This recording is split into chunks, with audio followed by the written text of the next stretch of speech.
The controller had drained us of everything. Even our ideas. Even our suffering. Suffering? And we just talk and talk. Suffering? What is that? What is suffering? In the old days... Have been. Start a symphony. For instance, in Margaret Howard's Pick of the Week tomorrow night, there's a concerto composed from a casserole dish.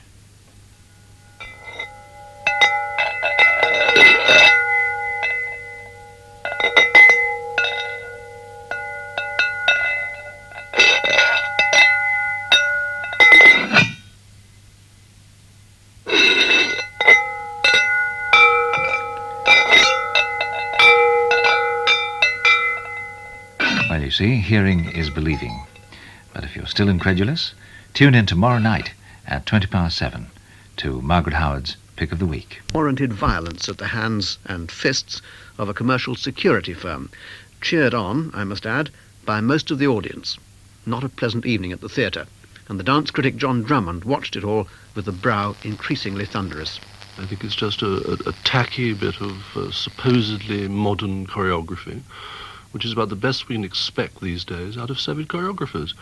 It just shows the tragedy of what's happened with the cultural divide of the past 50 years. And what we saw last night was the kind of rubbish that Diaghilev lived to destroy. What did you think of the standard of choreography, then? Well, I think it's dreadful, you know. I mean, it so happens that Vassiliov and Kosatskine, who run the company, are terribly nice people. And they've got a small company there of largely young dancers, and they've been given a kind of alternative role for the company, to be a readily available, easily touring company with a broad other hand, the tacky costumes, the tinsel sets, the dreadful music, the triviality of it, the deep, ridiculous, fatuous vacuousness of it. It even made, and this is then brought to London, a company who sell it as if it were the Bolshoi or the Kira, the souvenir program that this company ranks third in the Soviet Union after the Bolshoi and the Kira. Novosibirsk would say about that. In the quest for popularity, they've compromised with taste and standards. And even when you have good dancers, which one has in the company, because the Soviet training applies, even in dreadful works, one sees that it's put to such lousy ends that you'd almost rather they hadn't tried. I mean, I think it really tells one nothing about dance. I mean, I have to say that there was a very curious audience indeed. Many of them were on their feet cheering at the end, having had a lovely time. But I maintain firmly that this is exactly the kind of company and the kind of repertory that there is no point whatsoever in bringing to this country. And when I see it then sponsored too. Right. And she's opening her legs and gently directing him to where she wishes him to kiss her. You're so surprised that all this happens before you believe it is happening and do something about it. The girl, realizing that you're watching her, is looking very keenly at you. And for the first time, you see that she is a full-grown woman, and already, even as you watch, she is becoming middle-aged and growing older with every moment. Stop! Stop, you cry out, half rising from your seat to go towards her. Her hands are trembling now, and yet you can see that she's holding even more tightly onto Tommy's hair. Her face is lined, and her fair hair has become white and very thin. You're conscious now that as you move towards her, so the room is getting darker and darker. You're so close that you can almost touch her, but it has grown so dark that you can hardly see her. You feel certain that if you take her in your arms, she will grow no older, but as you reach for her, she whispers fiercely, "Stay away, stay away." Then gradually the light comes back. But where she is still intense darkness. And then lastly, even there, light is restored, and now no longer a woman, the fair-haired girl claps her hands merrily as if to chase away the last scraps of darkness. She gets to her feet and pulls Tommy to his, and then without looking at all in your direction, she rejoins the Ludo players. You look round the room, but no one, it seems, has been paying the slightest attention to what has happened. People are still watching TV and eating and talking to each other. You're hoping that the elderly couple at least might acknowledge what has been happening, but they have started tickling each other now and aren't paying heed to anyone or anything else at all. Only Janice is looking at you.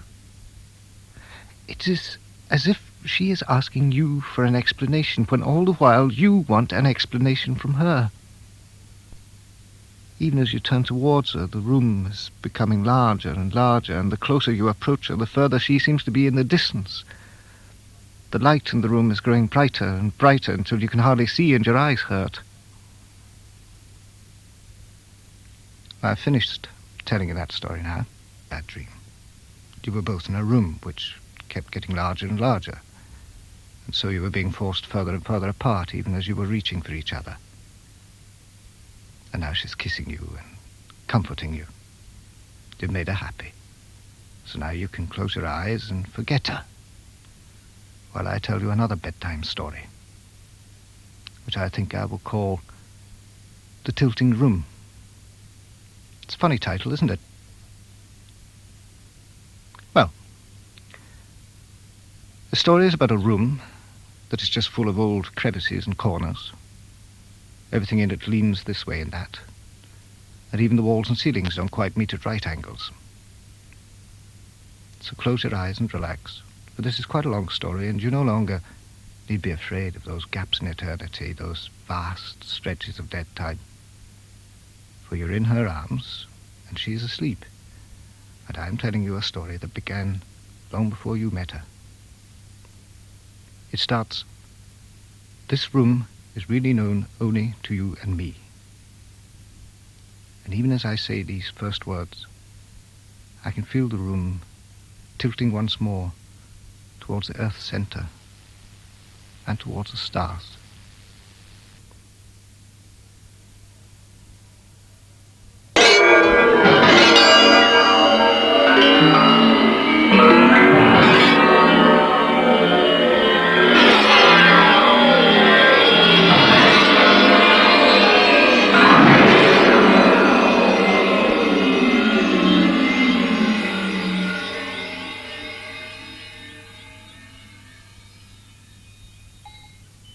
Those sounds come from Klang by Jonty Harrison.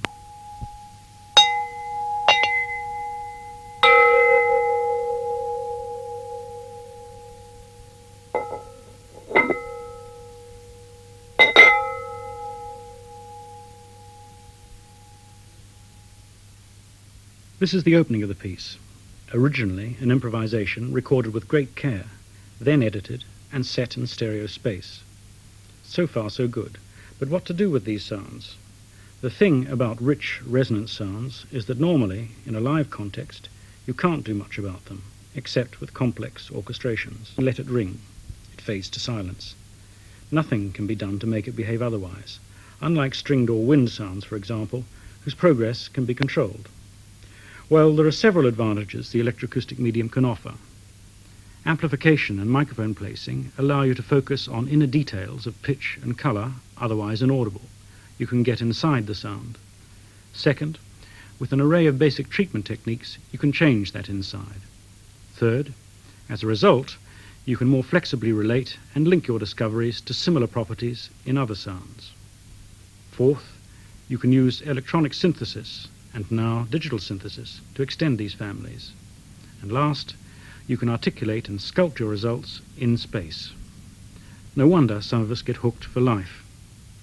And Jonty Harrison makes the most of these possibilities. Out of the clang, ringing, klang, colour of the casseroles, a feast of colours and resonances. In fact, it sounds literally like that at the moments when the lid is put on, stopping the resonance. Then on reopening, the sounds spring into development. Klang was commissioned by Muff Film, a studio associated with film in Budapest, and composed in that studio in 1982. It won second prize in the analogue section of the Bourges Electroacoustic Awards in 1983.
That was Klang by Jonty Harrison. Behind the next piece, Dangerous Liaisons by Simon Waters, lies a similar work process. Discovery of sounds, recognition that they can be put to work, transformations, the creation of a library of possibilities from which to choose, and eventually a piece. Dangerous Liaisons is a summary of the composer's discoveries and experiences after 2 years of electroacoustic practice. The title expresses this. The dangerous liaisons are those between instrumental or natural sounds and electronic sounds. How to mix and relate them. Not that the sources are obvious to the listener, nor does the composer want you to worry about them. It's a composer's title, therefore, a reflection of his preoccupations. But let me point out a few of these sources anyway. The bass guitar and the skittish rhythmic passage.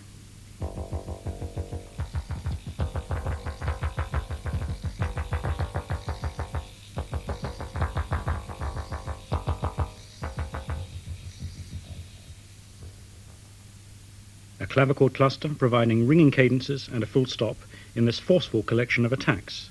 A rebounding stick is also there.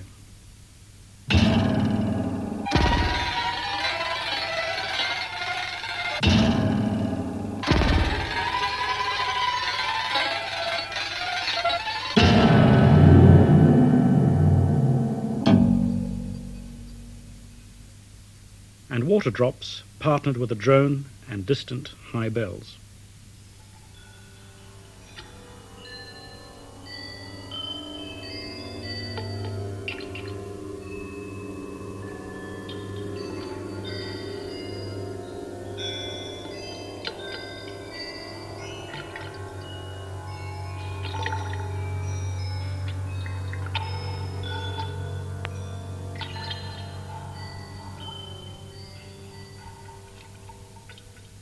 The piece is mainly about textures, textures which play, and textures whose contours push the listener forwards.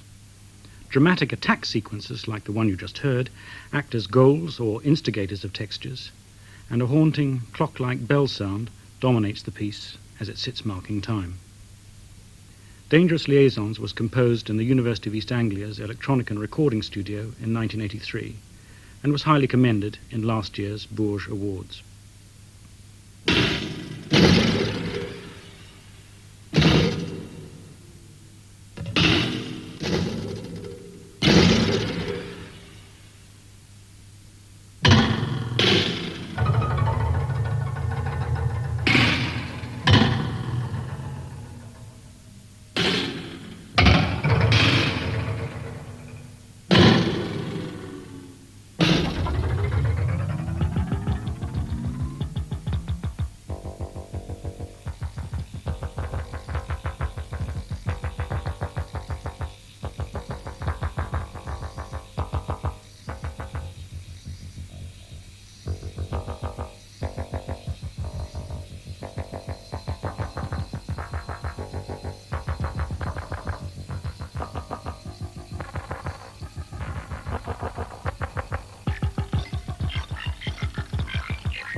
Thank you.